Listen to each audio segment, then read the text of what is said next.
अगर आप भी सीटेट 2026 की तैयारी कर रहे हैं और सोच रहे हैं कि सीडीपी में सबसे पहले क्या पढ़ें, तो आज की वीडियो आपके लिए बहुत हेल्पफुल होने वाली है। मैं ये इसलिए बोल रही हूँ क्योंकि मैंने भी सीटेट फर्स्ट अटेम्प्ट में क्लियर किया हुआ है और मैंने सीटेट के प्रीवियस ईयर पेपर एनालिसिस किए हुए हैं, तो मुझे पता है कि कौन से टॉपिक ज़्यादा इंपॉर्टेंट हैं। हेलो फ्रेंड, दिस इज़ खुशी। Welcome back my YouTube channel. स्वागत है आप सभी का स्मार्टली खुशी चैनल में। पहला और सबसे महत्वपूर्ण टॉपिक तो वो है थ्योरी। अब कौन कौन सी थ्योरी आती है वो मैं आपको बताती हूँ। पहला सिद्धांत पियाजे, दूसरा वाइगोत्स्की, तीसरा कोलबर्ग।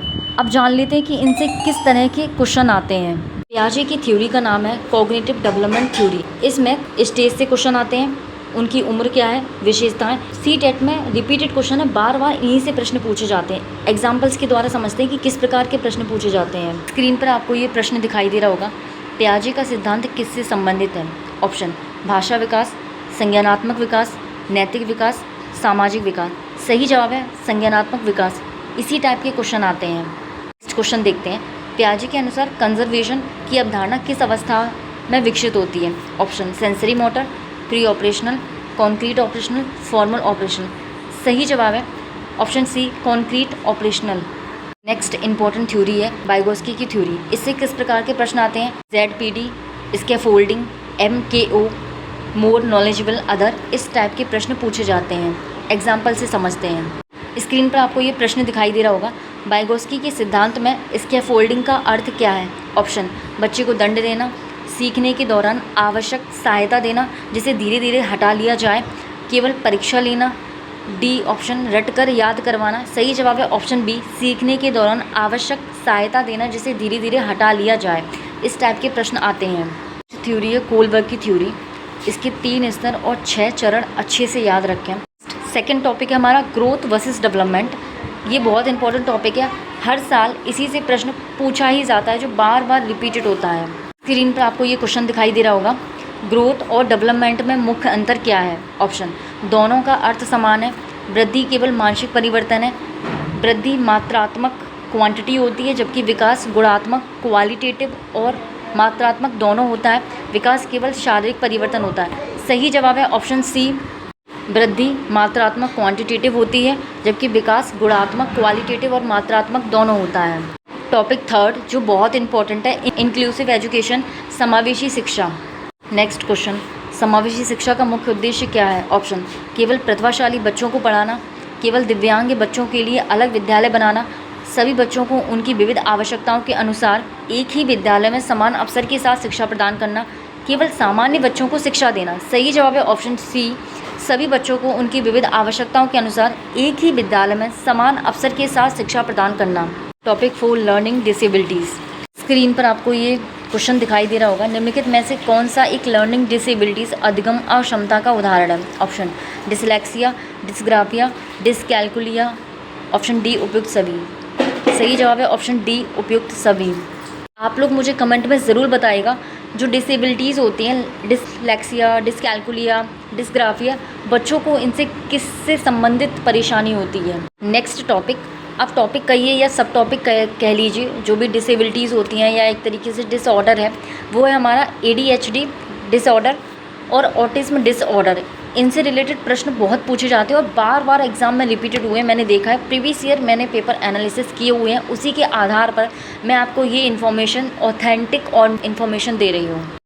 ADHD और ऑटिज्म दोनों को न्यूरोमेंटल डिसऑर्डर तांत्रिका विकास संबंधी विकार माना जाता है। आप मुझे कमेंट में ज़रूर बताएगा कि ADHD का फुल फॉर्म क्या है।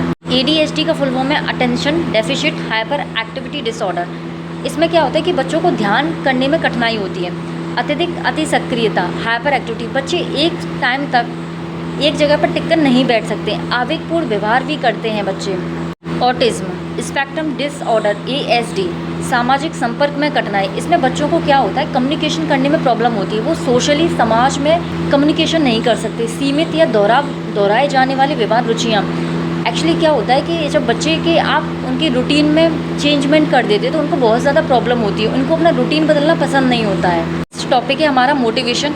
मोटिवेशन की 2 टाइप्स होते हैं, इंट्रिंसिक मोटिवेशन और एक्सटर्नल मोटिवेशन। इंट्रिंसिक मोटिवेशन क्या होता है कि आप कोई भी काम अपनी आत्म संतुष्टि के लिए करते हो, बाहरी चीज़ के लिए नहीं करते हो। जबकि एक्सट्रिंसिक मोटिवेशन में क्या होता है कि अब बाहर हमें कोई पुरस्कार दे दे, हम उसके लिए वो काम कर रहे हैं। आइए एग्जाम्पल्स के द्वारा समझते हैं। स्क्रीन पर आपको ये क्वेश्चन दिखाई दे रहा होगा, निम्नलिखित में से कौन सा आंतरिक अभिप्रेरणा इंट्रिंसिक मोटिवेशन का उदाहरण है? ऑप्शन, पुरस्कार पाने के लिए पढ़ना, शिक्षक की डांट से बचने के लिए पढ़ना, नई चीज़ों की सीखने की रुचि के कारण पढ़ना, अच्छे अंक लाने के लिए पढ़ना। सही जवाब है ऑप्शन सी, नई चीज़ें सीखने की रुचि के कारण पढ़ना। नेक्स्ट क्वेश्चन, जब कोई विद्यार्थी पुरस्कार या प्रशंसा प्राप्त करने के लिए पढ़ाई करता है तो यह किस प्रकार की अभिप्रेरणा है? ऑप्शन, आंतरिक अभिप्रेरणा, इंट्रिंसिक मोटिवेशन, बाह्य अभिप्रेरणा, एक्सट्रिंसिक मोटिवेशन, संज्ञानात्मक अभिप्रेरणा, सामाजिक अभिप्रेरणा। सही जवाब है ऑप्शन बी, बाह्य अभिप्रेरणा, एक्सट्रिंसिक मोटिवेशन। मैं आपको यहाँ पे एक ट्रिक बता देती हूँ, इसे याद करने का क्या तरीका है। इंट्रिंसिक, इन माने अंदर, तो अंदर से जो आपका आए वो इंट्रिंसिक मोटिवेशन है। एक्सट्रिंसिक, एक्स मतलब बाहर, तो बाहर से आपको पुरस्कार मिलता है तो वो होता है आपका एक्सट्रिंसिक मोटिवेशन। इस तरह से आप इसको याद कर सकते हैं।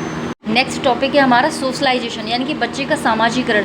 तो बच्चे का सामाजिकरण दो प्रकार का होता है, प्राथमिक सामाजिकरण और द्वितीयक सामाजिकरण।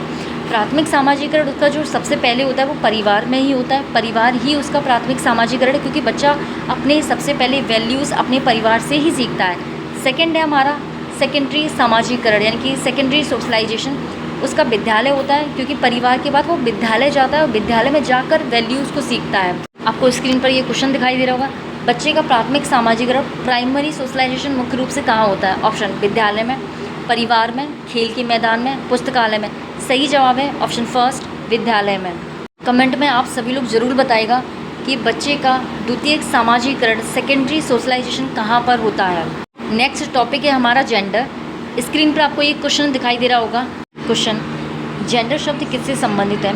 केवल जैविक अंतर, बायोलॉजिकल डिफरेंस, समाज द्वारा निर्धारित भूमिका, व्यवहार और अपेक्षाएं, केवल आयु, केवल शारीरिक विकास। सही जवाब है ऑप्शन बी, समाज द्वारा निर्धारित भूमिकाएं, व्यवहार और अपेक्षाएं। स्क्रीन पर आपको ये इमेज दिखाई दे रही होगी, ये बहुत इंपॉर्टेंट क्वेश्चन है। अक्सर बच्चे इसमें गलतियां करते हैं, 99% स्टूडेंट इसमें गलत आंसर टिक करके आते हैं। इसको इंग्लिश में ही याद रखिएगा प्लीज़। सेक्स जैविक होता है, बायोलॉजिकल होता है। जेंडर सामाजिक सोशली कंस्ट्रक्ट रोल है, यानी कि समाज के द्वारा दिया गया ये शब्द है जेंडर। लास्ट टॉपिक है हमारा असेसमेंट। असेसमेंट भी टू टाइप्स का होता है, formative assessment, summative assessment.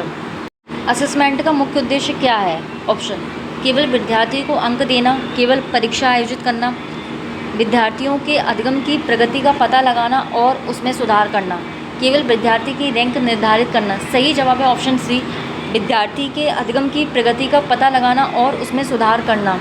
Formative assessment रचनात्मक कब किया जाता है? ऑप्शन, केवल वार्षिक परीक्षा के अंत में, शिक्षण अधिगम प्रक्रियाओं के दौरान, लगातार, केवल प्रवेश के समय, केवल परिणाम घोषित होने के बाद।